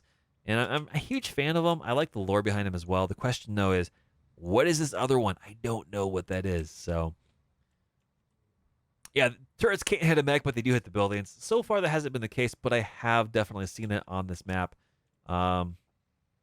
Buildings still look intact. This right here, there's a lot of debris in the way. So hopefully it's not too shabby. Now, we're going to have our Locust come back here into some cover, step back a little bit, and 73% chance to hit, and the CT has only got 41. I'm going to like those odds, and we have a resolve pretty high, so we're going to spend a little bit of that precision strike to go for that CT to make it more likely it's going to be damaging. So here we go. Whoosh, whoosh, whoosh for days. CT is not quite enough. However, we have done some damage. It is down to 37, so that is definitely some time well spent. We're going to get DK a little bit closer in the Commando. And again, we see the Whitworth popping back up there, but we got to get this Hussar taken care of. That large laser is very, very dangerous. We have one of our own as well as a few other items. There goes the right arm destroyed, but again, the large laser is basically a center or high torso. So that Hussar is a really good zombie mech for its tonnage. It's fast. It's got those little dangly arms up front, which you make fun of, but at the same time, it can grab stuff. But really, that's a large laser mount on a very, very light chassis. So, Rikasik says, Hussar means soldier on a horse packet and heavy armor and shield with melee long. Copy melee with wings in our Poland history. Oh, nice. Nice. Well, 1, it's a goofy, cool mech. 2, it's got a really cool name. And 3, the history is really, really fantastic. And 4, I guess, it's still raining. So it is a very moody, surreal situation, which I really, really like. That being said, this wasp has made a very, very drastic mistake because we have a punchbot tug that is itching to get some tug hugs going on. And so here we go with a rock'em sock'em robot action. Tug hug incoming, and oh yeah, structure exposed, and 6 critical seeking machine guns. Daka daka daka, there it is, right torso, right arm destroyed. That is going to be a pilot injury for sure. Now the question is, what are they going to do about it? They're going to bring a Panther 9R. They're going to bring a Panther 9R, and it didn't shoot us. Oh gosh, thank you, thank you, thank you. Whew. That is really, really useful. So a Panther 9R in the situation where we have to deal with this down here first, they're going to get a couple good rounds of action going on in, which is, yeah, their PPC is really, really hurt pretty hardcore. So, yeah. So there you go. You can definitely post a link here for the next minute, Verkowski. Go for it. A-okay, not a problem. So Craig 0077, we're going to get you a little bit closer. The question is, what can we shoot? We're going to get up here, get those SRMs rolling. Not the best chance to hit at all. So we're going to boost it with a little bit of precision strike just to get the chance to hit up. And hopefully we don't blow up our own building. We're shooting a lot of birds apparently. But hey, we got our right leg taken care of. There's going to be another pilot injury, and they're going to get that knockdown tribute, which is going to knock them back in the initiative order from 3 to 2. You saw that move up there a little bit, which is not too shabby. So the Whitworth's getting up there, and they're not shooting us. Even the Hussar is not shooting us. Oh, they're going for the turrets. Okay, okay. Kind of makes sense, I guess, assuming, you know, there's more of them coming. We can go with that. It should be all right. Yeah, don't worry, Verkowski. That link will expire here in probably another 30 seconds. So if you do post a link and it gets nuked, just let me know, and I'll give you permission again. No worries. Crick says, might get lucky. Some of the Blackout missions have an AI bug where the op fire won't fire. Yeah, they're definitely firing. They're just more focused in on the turrets so far, which, you know what? That's okay with me. We're going to get up here on the hill a little bit with our Locust and try to fire down into this downed Wasp for the CT, which only has 2 left. So this is where a Wasp 1M really, really shines. You can just start to get inside those critical components. Now, in this case, there's only 2 hit points left, so we will see how it goes. But there it is! Steel Warrior getting the kill with the Locust 1M. Not too shabby. And DK, where do we want to go with DK? We're going to start advancing up here on the enemy. Why not? We got the Commando. The question is, do we go for the Panther or for the Whitworth? I kind of want to go for... the Panther. It's more dangerous to us as mechs, though the LRMs are more dangerous to the buildings. I think we'll be okay. We'll chance it. Fingers crossed. We'll see what happens. Of course, it is what it is, but we're stripping evasion pips. We're trying to get, you know, more opportunity for our tourists to get firing up on the hill rather than down through the buildings at a lot of these mechs, and that's really going to be the goal. Polish Medieval Forces Husaria. Nice. Super cool, Verkowski. Man, thank you very much for the share. Absolutely. So we're going to get here the Firestarter, getting a little bit closer, trying to shoot up at a target. So we'll see what's closest, but take a look at this. Take a look at this Whitworth. Such a cool mech. Look at this thing. Ah, it's just fancy, man. It's absolutely fancy. 36-36, 36-36. So we're going to go again for the Panther. We're going to see what we can do. Whoosh, whoosh for days. And, you know, it's all right. It's all right. I got those 2 medium lasers rolling along. Dude, no worries. Absolutely. That's not a spam at all, Verkowski. This stuff is super, super awesome. And that's kind of what chat is about, right? We're here to enjoy ourselves, hang out, have fun. And if in the process we learn a lot of really cool history and learn about a lot of really cool trivia and extra things, then so be it, right? One of the cool things that I love about, you know, getting opportunities to learn about different things and just, you know, having my horizons expanded and broadened is I never would have gotten into BattleTech had not a few other individuals said, hey, here's the thing. You know, I would not have gotten into anything World War II related or medieval related or anything else related if someone didn't say, hey, I'm doing this cool thing. Would you like to take a part of it? Or, hey, I'm talking about stuff. You look interested. Do you want to know more? And so I really, really value a lot of that stuff because knowledge is not just for learning. It's also can be a lot of fun, and it helps you kind of find out surprisingly at times, what you're actually interested in. And sometimes you find you're interested in stuff that you didn't even know existed before you heard about it. And that's really, really cool. It's a really rewarding experience, which I cannot stress enough. That stuff is really, really cool. So we're going to get up here a little bit closer with Craig. We don't really have anything within range, but we do have the sensor lock. So we're going to try to get a sensor lock on this Panther just to strip that last 2 bit of evasion pips so that we can hopefully, fingers crossed, give our turrets the best opportunity to get in there and do some more damage. Now, the AI is getting a little bit closer. They're still hunting out turrets. That's okay. There we go. Yeah, that's what I'm talking about. If we can get that arm stripped off, that would be worthwhile. Now, DK is going to get a little bit closer, and we're going to keep firing away. And it looks like it's still the large and the medium, but we're going to get that work done. Bada bing, bada boom. The torso is opened on up. Not too shabby. Oh, yeah. Rakowski says, I must start to collect Polish items for my country to share / send from my brothers. Oh, man. So there is so much cool history through so many hundreds and even thousands of years for Poland and just everywhere else. Like, you want to learn about something, you can dive into it. It doesn't have to be modern history. It doesn't have to be super, super old history.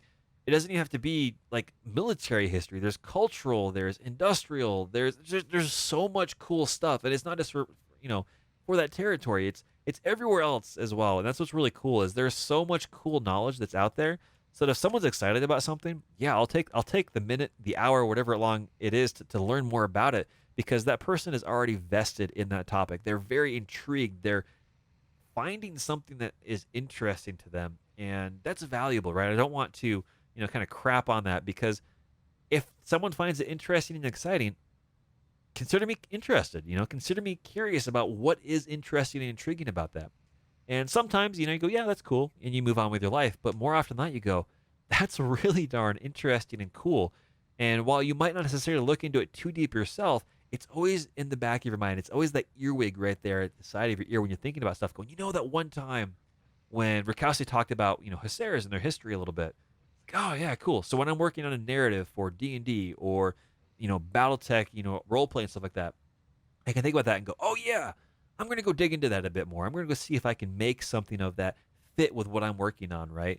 And that's what's really cool is whether it's historical, cultural, whatever it may be, there is so much awesome stuff that's out there that, yeah, I'm never, ever going to be upset if someone decides to say, hey, Follower online. And thank you very, very much, Moko, for the follow. Welcome to the adventure. Welcome to the Breadbox Privateers. Usually we stream every single Sunday at 3 p.m. Mountain Standard Time. We try to get bonus streams in every week or so if we can. And tonight we're streaming late, having a lot of fun in BEX3025, talking a lot of cool stuff about history and what people's hobbies are.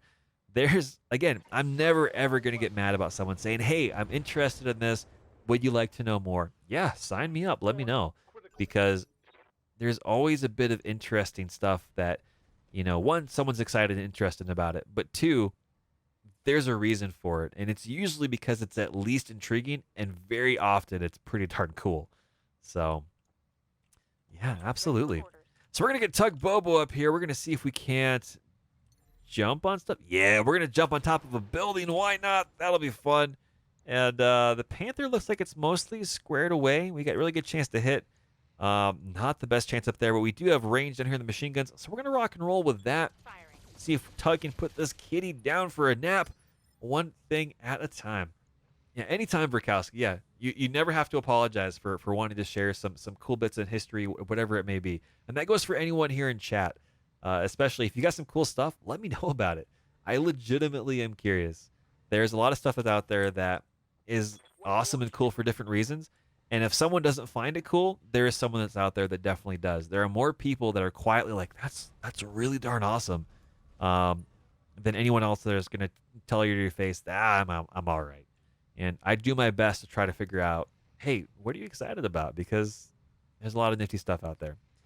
So that being said, you know what? We don't have a really good chance on the SRMs, so we're going to sensor lock as well. We're going to try to continue to get this Panther to go away. Oh, man.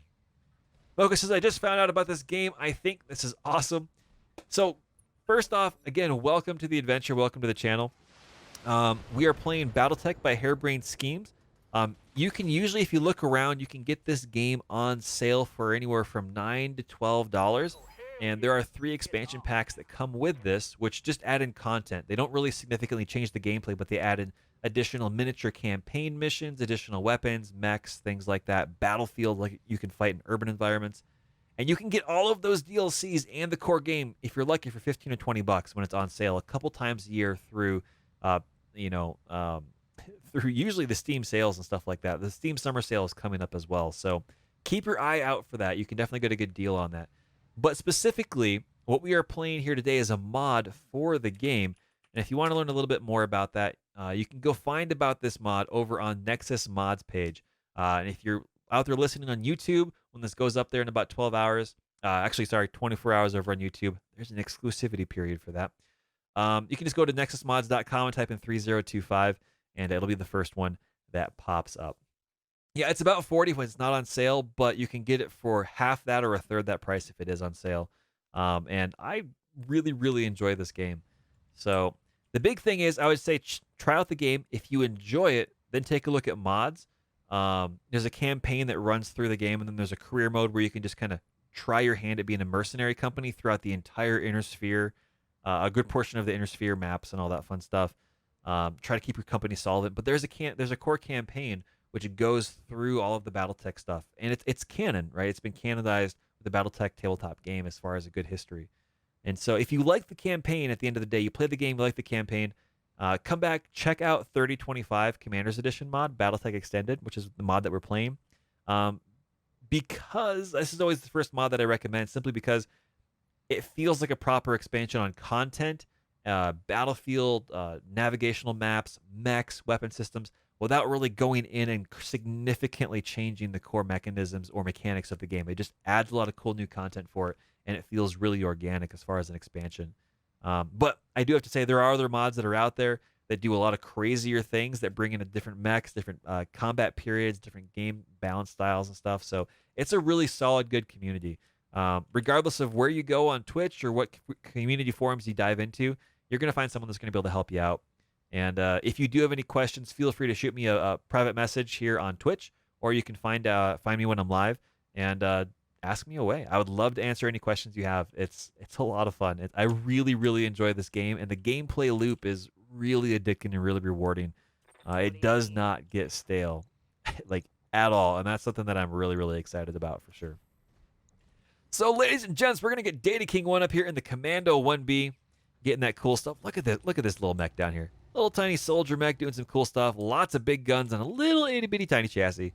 And we're going up against this Whitworth up here, this WTH-1, and we're going to fire off everything we have. Large laser, medium laser, and a small laser, and we missed the building. Oh, baby. Mocha says, thank you for the info. I'm going to wait for a sale. Otherwise, I'm going to just get it. Keep an eye out. There's going to be potentially a spring-summer sale coming up here in the next few weeks, maybe the next month.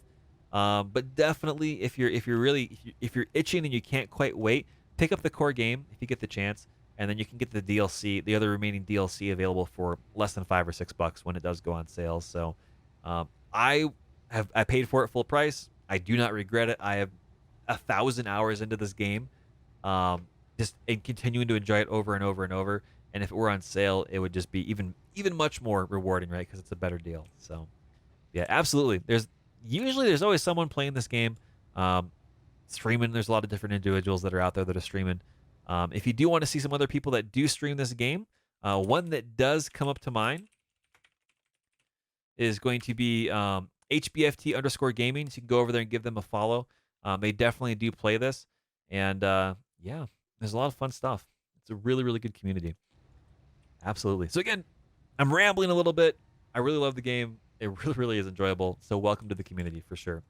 So let's get Steel Warrior up here. We're going to run up here a little bit with our Locust LRM, our little bug mech. Get out here on the backside. We're going to go a little bit further out.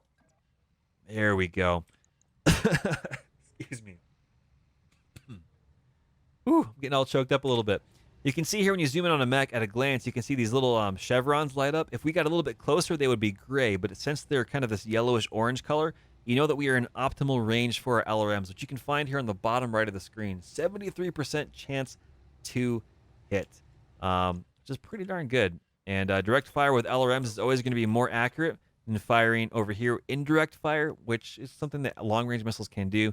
But we're going to keep firing in some damage here onto this Whitworth, try to get rid of this last evasion pip, and hopefully free up some of this targeting capacity of our turrets to try to get some more damage in there. We'll see. The Panther is moving one thing at a time. Hey, Master 15, how's it going? Welcome to the chat. Welcome to the channel. Absolutely, yep, Craig. So HBFT is playing Hades Rim, BattleTech, which is another mod at the moment. His previous videos on demand going back starting about a week and a half ago, I think, are going to be BEX3025.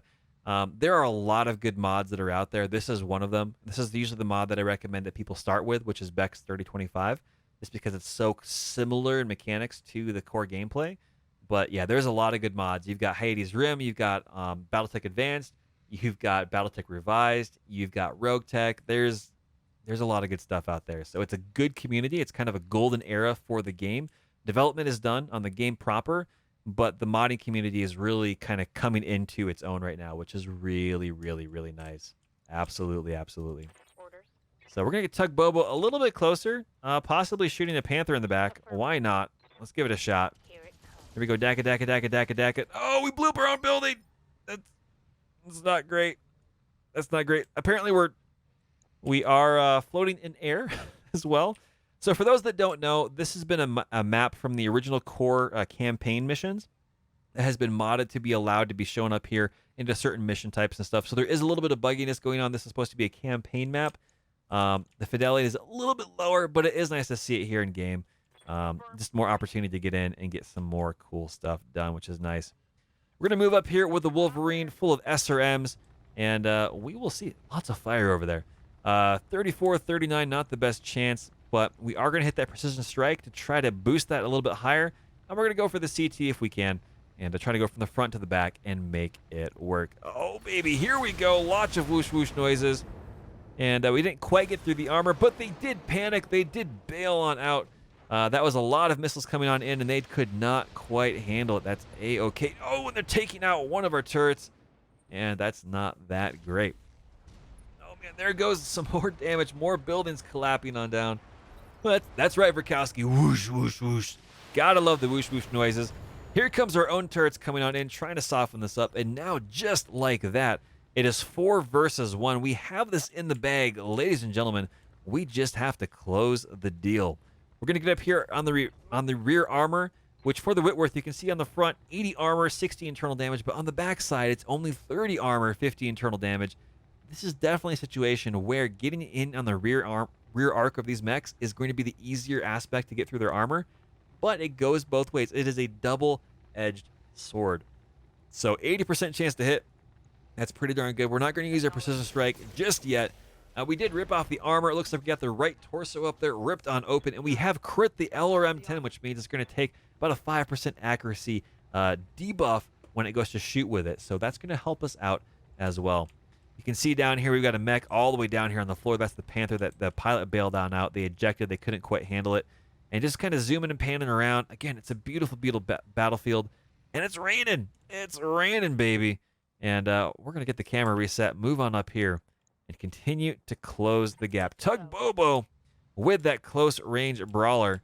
We're going to have to jump on out. We could do a DFA, 53% chance, not too shabby. You know what? We're going to do it. We're going to try to do a death from above, jump on it, and smash it with both feet. 53% chance for each foot to hit. This is going to be a flip of the coin.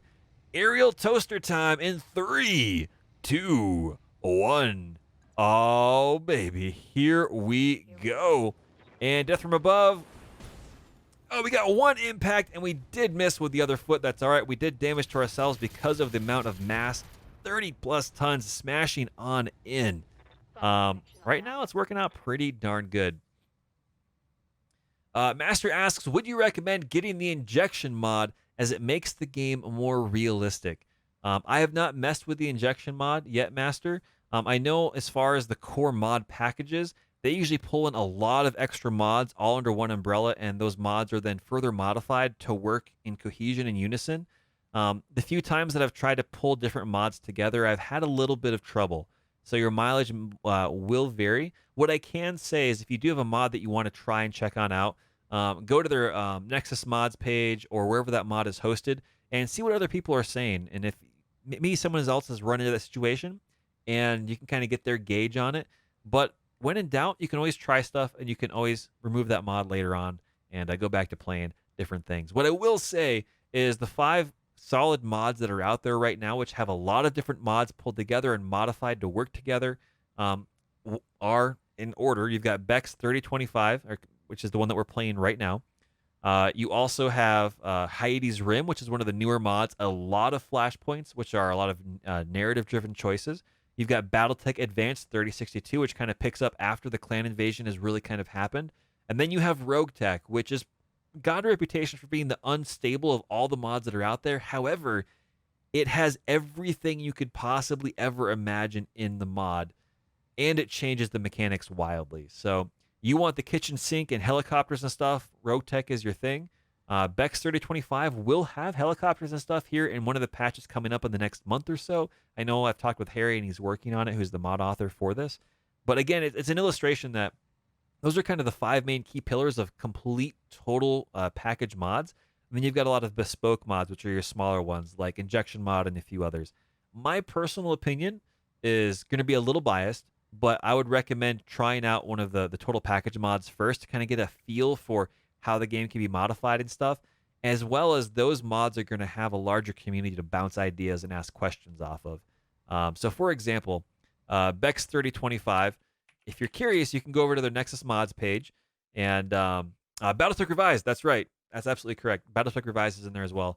For BEX3025, you can get in there over at Nexus Mods. You can ask some questions. They have a link to their Discord page there as well. It's a large community. You can kind of ask people what additional mods can be added into BEX3025 and what works, what has to be changed. A lot of people do that as well. And in full transparency as well, I have done some development work on BattleTech Revised. So if you do try out that mod, let me know what you think of the coil weapon mechs that are in that mod as well. Again, the community is fantastic. If you ask questions, regardless of what different groups you're in, you're going to get good answers, and you're going to get people that are going to be interested in helping you kind of work through your questions and stuff like that, which is a lot of fun. So, Krieg0077 says, if you go to the Bex Discord, a modder by the name of RJ Phoenix has a pinned spreadsheet which shows what mods are compatible with Bex. You can find the link for the Discord on Nexus Mods as well. Correct, absolutely. And I'm sure other mod groups that are out there have similar lists and things like that. So if you have a question, seriously, go check out some of the larger groups, ask some questions, see what people have to say. You're going to get some good answers. And if you do have some situations where you're struggling, let me know here on Twitch, and I'll do what I can to help get some answers and get some feedback for you. Absolutely, for sure, because you know what? Having fun with video games is important. It's a lot of fun to have fun, and if I can help with that, I definitely would like to. So, yeah, just let me know if you have any questions, and I'll either have an answer or I'll do what I can to get an answer for you. Now, what you can see here is this mech is a little bit unsteady. You can see these bars here on the bottom are slowly filling up. Anytime you have weapons that have solid impacts, like autocannon rounds or missiles, or if you punch a mech per se, you can slowly introduce additional stability. And if that bar maxes out, the mech will fall over, take some damage to the pilot, and then become much easier to hit. And so it's always important to kind of know if you're getting rocked by a lot of missiles or if you've got a lot of other stuff going on, to kind of keep an eye on that so that your stability doesn't get too heavily hampered. And we're going to try to see if we can't knock them over with additional LRMs. We might not be able to, but we're going to give it a good, solid shot. Here we go, LRM-10 rolling on in, and we didn't get the chance. We blew up their center torso, cored the mech out, and we did a good job. Good job, Commander. Let's hope that pirate crew weren't right about that virus. Oh, baby. And just like that, ladies and gentlemen, we got ourselves a successful mission, doing a good, solid job, having a lot of fun along the way. We're going to get this loaded up here, and we're going to see what we get. We got 88,000 C-bills, which covers our drop costs. We are good to go with that. And again, for this mod as well, we are playing on some of the hardest difficulty settings possible. So if things look a little bit crunchy and you want it to be a little easier, you can definitely do that. So absolutely no worries about that. There is a whole selector of additional difficulties that you can work through, and it's a lot of fun. So there we go. We got some kills going on. We got some kills via ejection, which is good, where the pilots kind of just bailed on out. They didn't want to stick around. Everyone's still in one piece. All our mechs are still in one piece. We're doing good. Now, we do have a chance to get some additional salvage here. There's a lot of mechs pieces that we can get, and if you get enough salvage components together, eventually you can build different mechs and different mech variants. Likewise, if you get a chance to get some access to some of these weapon systems and stuff like that, you can use those to outfit your own mechs in different ways and re-kit them. We've got access to most of this, so right now what we're going to be doing is looking for the heaviest tonnage mech we have, which I want to get my hands on a Whitworth. It's a 40-ton mech. It looks really, really cool. It's kind of an ugly duckling, as it says.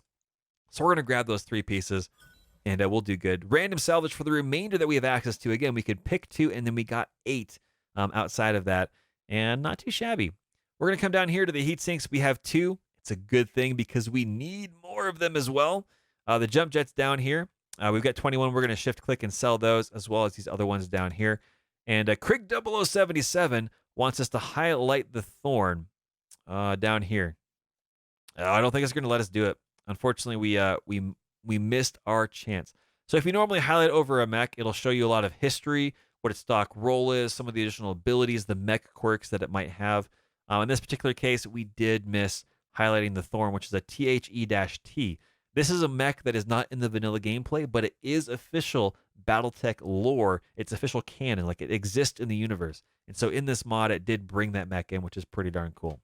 So we do have 4 pieces of this in our inventory, so I'm going to go find that once we get back into our normal mech bay, and I'll bring that up, Craig, so we can kind of walk through that and talk through that.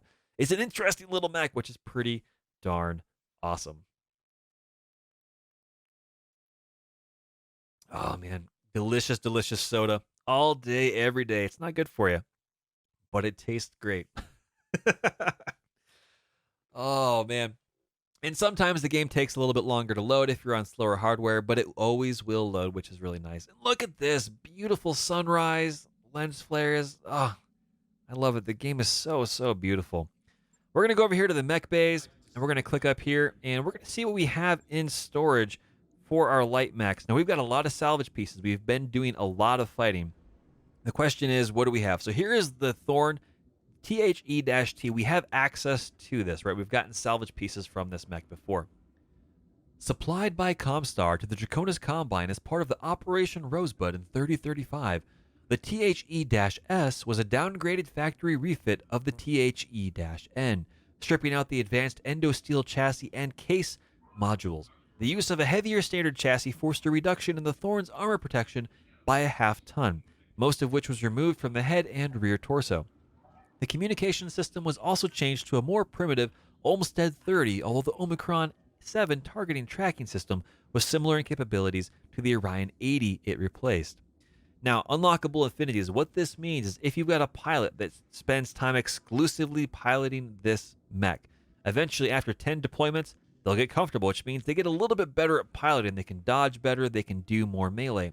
Once they get 20 rounds or 20 deployments into a mech, they basically get more resolve. They get a chance to get more energy to resolve special abilities that they as a pilot as well as the team can generate, like precision shots, being able to be a bit more vigilant to avoid incoming fire.